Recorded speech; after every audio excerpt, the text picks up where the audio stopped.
Sayın Kadriye Başkan, Dersim soykırımının yıl dönümünü yaşıyoruz. Dersim soykırımının yıl dönümünün yaşandığı bu günlerde asimilasyonun çok derinleştirilmiş bir biçimi olarak Alevi Bektaşi Cemevi Başkanlığı özgün çalışmalarına devam ediyor. Asimilasyoncu yaklaşımlarına devam ediyor. Hem Dersim soykırımını hem onun devamı olan bu Alevi Bektaşi Cemevi Başkanlığı'nın faaliyetlerini değerlendirmek üzere sözü size bırakıyorum. Buyurun. Evet, teşekkür ediyorum. Şimdi böyle bir günde ne söylenir derseniz, aslında şunu söylemek lazım. Sesim kendime yeniden geliyor. Bir çözümü varsa rica edeyim. Evet, arkadaşlar ilgilenecekler. Siz devam edin. Evet, Dersim'de Havar'ın arştan inmediği bir coğrafya olduğunu söyleyerek başlamak isterim. Gerçekten feryadın, figanın, yani o arşta asılı kaldığı bir coğrafyadır. Yani 4 Mayıs 1937 Roza Reş, hani çıban başına neşter vurulmaya karar verilen bir gün. Yani o günü anmak, o günü unutmamak gerekiyor. Yani ben şunu düşünürüm, böyle Dersim'e gittiğimde hissettiğim bir duygu vardır çevresine baktığımda. Dağına taşına bakarsın, kayalarına bakarsın, insan kesilir. Yani insan Dersim'de gülmeyi ar eder. Suyuna bakarsın, sanki sancı çekmeden doğmuş gibi coşkun akar. Toprağına, suyuna bakarsın, özümsersin. Kimi neyi sarmaladığını görürsün. Acılarınla, geçmişinle yüzleşir, derinlerden gelir bir bütünleşirsin. Dersim budur aslında. Evet. Şimdi günümüze geldiğimizde de bu dedeler zirvesi, yani yaşanan son Havar, Gülistan Doku'nun annesi yaşananlara baktığımız zaman da hani Firik dedenin bize söyledikleriyle başlamak isterim. Hani der ya Dersimliler, dilimiz Hızır'ın dili, biz ikrarlı, rızalı yaşamın coğrafyasıyız, yeriyiz, mekanıyız derler. Firik dede de bu kaybı şöyle söyler. Biz ne zaman ki harami sofralarında yer kapmaya ve o kan lokmalarını hazmetmeye başladık, işte o zaman kaybettik. İşte bugün o dedeler 130 mudur, 1030 mudur? Ben hiçbir Dersimli kadının nezdinde zerre miskal değerinin olmadığı ve peşinden düşkün ilan ettiği o dedelerin her birinin o Filik dedenin tarif ettiği kişiler, şahıslar olduğunu söyleyerek söze başlamak isterim. Bizim nezdimizde hiçbir hükmü yoktur. İstedikleri kadar getirsinler. Dersim kendi hakikatiyle yaşamak için bugüne kadar direnmiştir. Evet, acıları gökyüzündedir, indirememiştir. Ama bir gün ben inanıyorum ki o Dersimli kadınlar, o ocak anaları, ocak evlatları o havarı bir gün gökyüzünden yere indirecekler ve kendi hakikatleriyle buluşacaklar. Yeter ki kılıcımızı kendimize çalmayalım. Birlik olalım. Birlik olalım. Bu bizim gideceğimiz yer olmak zorundadır. Yani başka seçeneğimiz de açıkçası yoktur. Bunu yaşamak, bunu hissetmek, bunu algılayarak mücadele etmek, ayakta kalmak gerekiyor. Ben her Dersim kadınına bu koşullarda o dedeleri toplayıp da hakikatimizden bizi uzaklaştıran Alevi Bektaşi Cemevi Başkanlığı'nı ve o Cemevi Başkanlığı'nı yerel valilerle, yerel yönetimlerle tekrar asimilasyon, inancı yok etme, kendi gerçeğinden, kendi hakikatinden uzaklaştırma, kendinden utandırma deyimine yani çalışmasına, çabasına karşı ben her kadını Gülistan Doku'nun annesi gibi feryadını göklere çıkaran, Emine Şen Yaşar'ın yıllarca adliye kapılarında bekleyişiyle eşdeğer görüyorum ve bir direniş, gerçekten direnişin hayata geçirilmesi gerektiğine inanan yerdeyim. Ve bugünlerde biliyorsunuz Gülistan Doku olayını deneyimliyoruz. Bu aslında bize neyi gösteriyor biliyor musunuz? Yani Dersim soykırımı başladığı gün ve bugün itibariyle devam eden, kesintiye uğramamış, belki şeklini değiştirmiştir. Ama özünden asla bir şey kaybetmemiştir. Biz Dersimli ve hak inancına sahip olan insanlar şu hakikati görmeliyiz. Yine Firikdeli'ye döneceğim. Diyor ki, onlar hakikatinden asla uzaklaşmadılar. Onlar yapmak istediklerinden, direnmek istediklerinden asla uzaklaşmadılar. Onlar kendi hakikatlerine sıkı sıkı sarıldılar. Evet, Gülistan Doku olayı bunu gösteriyor. Onların hakikati şudur: bizi bir şekilde tarif edip tenkil ve tehcir edileceğini terbiye ediyor ve bize eğitiyor, tanımlıyor bizi bu şekilde. Bu hakikatin gerçekten biz ne yaşıyoruz? Hak inancının ne kadar değerli, ne kadar yüce ve bugünün toplumunu bile barış ve sükunete erdirecek bir inanç olduğunu, hayata geçirecek bir inanç olduğunu vurgulayıp, onu yüceltip, onu yaşatıp, tam da neresi zayıfsa orayı güçlendirerek yeniden hayat bulmasını sağlamamız gerekiyor. Bu bir dirençtir. Başka türlü seçeneği, başka türlü yolu yoktur.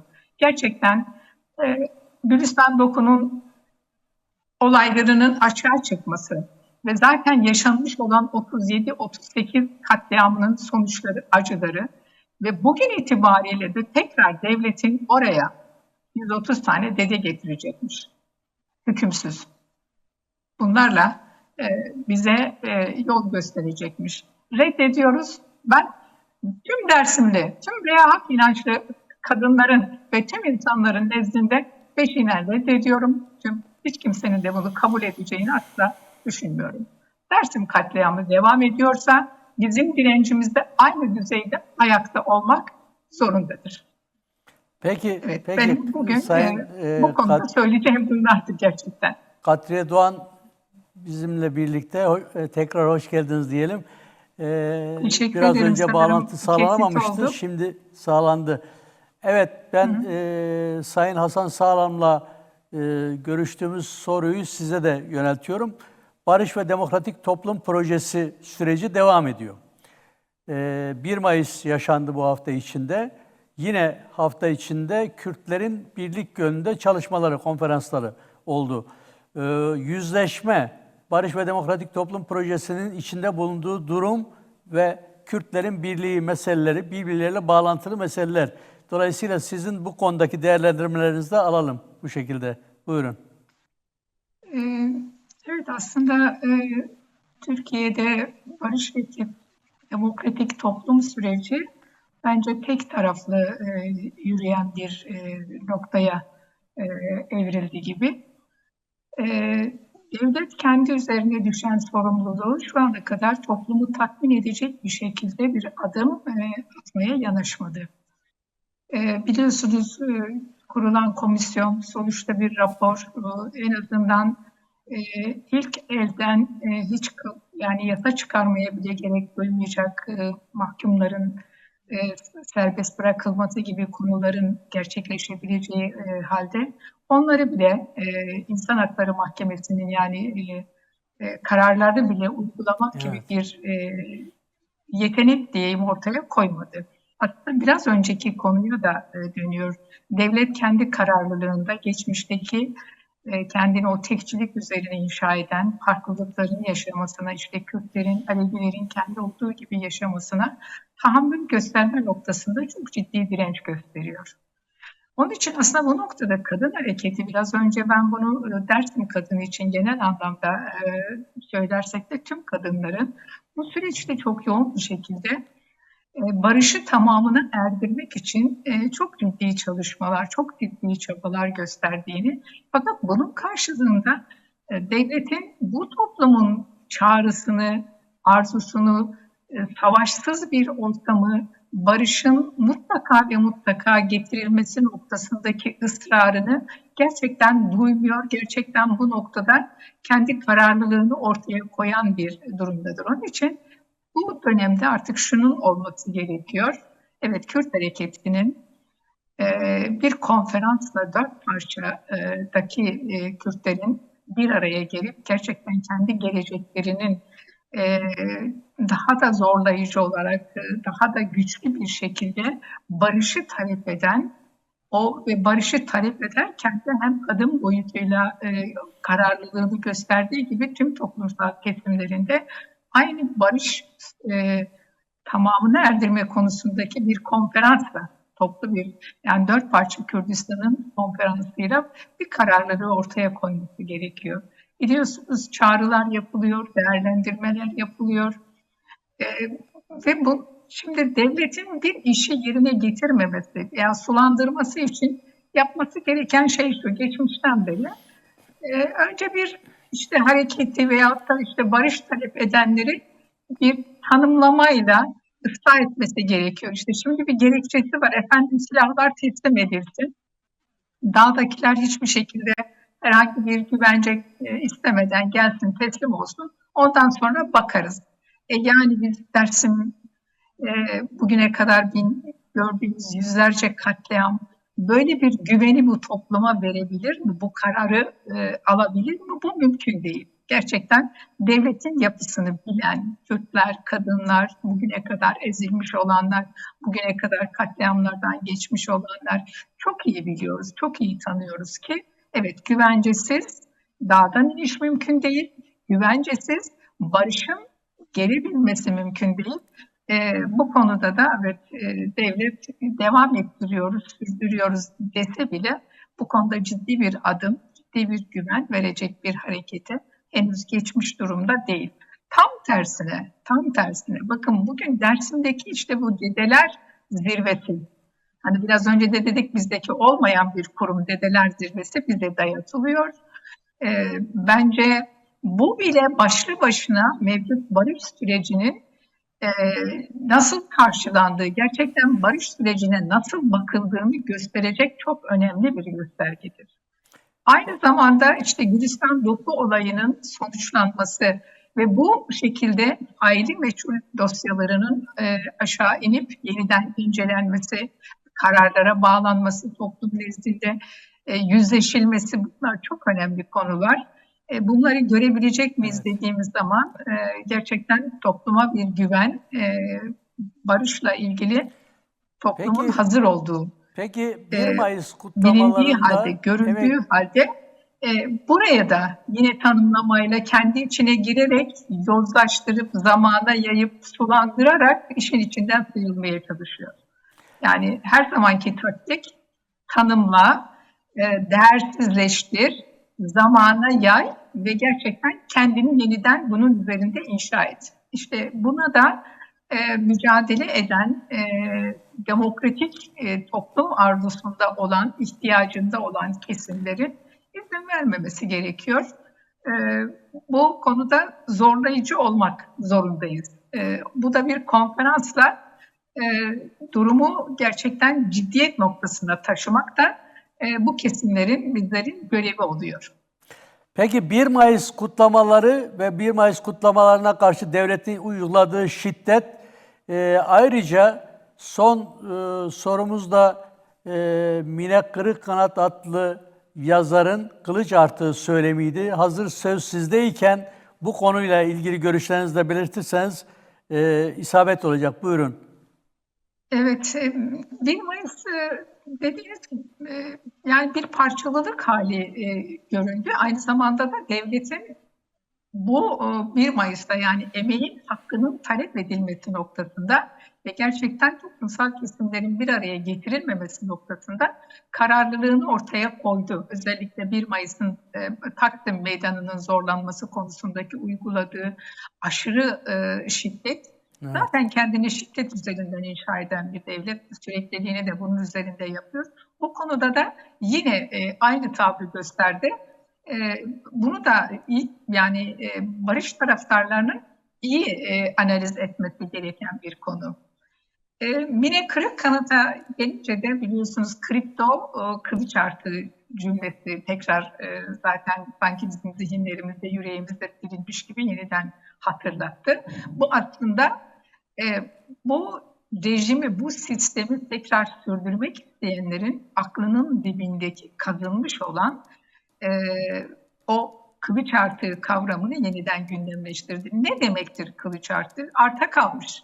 Artık değersiz, yok. Yani hala geçmişte katlettiği kesimleri yeniden katledebilir. Yani yeniden değersizleştiriyor. Yani yeniden bir katliamın olabileceği, olması gerektiği noktasına devleti, toplumu buna hazırlıyor. Bakın, değersizleştiriyor. Yani yoksun. Sen bizim nezdimizde imha edilebilir noktada bir yerdesin cümlesini kuruyor bize. Bu çok sıradan bir şey değil. Bakmayın siz, yani bir yazardır, yazdı, çizdi, geçti, gitti değil aslında. Bu devlet aklının ve gerçekten bugüne kadar getirilmiş olan ana muhalefetiyle işte Alevilere biliyorsunuz tek bu asimilasyon programını uygulayan devletle birlikte bence bunu göz ardı etmemek lazım. Yerel yönetimler üzerinden Aleviliği asimile etme, işte bu dedelere maaş zaten veriliyordu.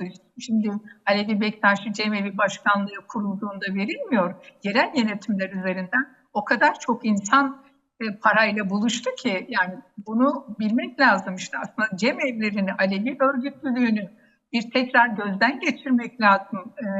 Bu çok vahim şeyler var aslında. Yani devlet bu alanı, mesela biz hep şunu söylüyoruz, işte kılıç artığı derken o kılıç artığını yok etmenin yolunu bulmak için değersizleştirirken bizleri de bir araya, yani o örgütlü toplum, güçlü toplum olma niteliğimizi de ortadan kaldırmaya çalışarak bu kendine alan açıyor, kendini güçlü kılıyor, kendini yeniden inşa ediyor. Buraları yani gözden kaçırmamak lazım. Türkiye'de ben şunu hep tekrar söylüyorum. Aleviler ezilen mazlum halklardır. Kürtler ezilen mazlum halklardır. Gerçekten emekçiler ezilen mazlum halklardır. O doğamız artık aslında Türkiye'de bizim yarın kapak kalktığında geriye kalan neyimiz kaldı dediğimiz zaman gerçekten Türkiye'nin bütün doğası, bütün yeraltı zenginlikleri Sayın Kadriye talan Doğan, edilmiş toparlarsak vaziyette, iyi olacak. verilmiş Buyurun. yani. Bunları Toparlayalım. evet, toparlayayım. Evet. Bunların hepsinin birden toparlanması, hepsinin birden korunabilmesi için her birimizin ayrı ayrı yerlerden değil, birlik olup hepimizin ortak mücadelede buluşması gerekiyor. Yani barışı talep edeceğiz. Kendi inancımıza, kendi yaşamımıza, kendi doğamıza sahip çıkar noktasında olmamız lazım. Çok ayrıştırılmış, çok birbirinden uzaklaştırılmış, herkes kendi cenahında konuşan, birbirini duymayan, birbirini anlamayan bir toplum durumundayız. Onun için bu kanalları açacak yol ve yöntem bulmamız lazım. Peki. Evet. Çok teşekkürler ediyoruz. Diyeyim.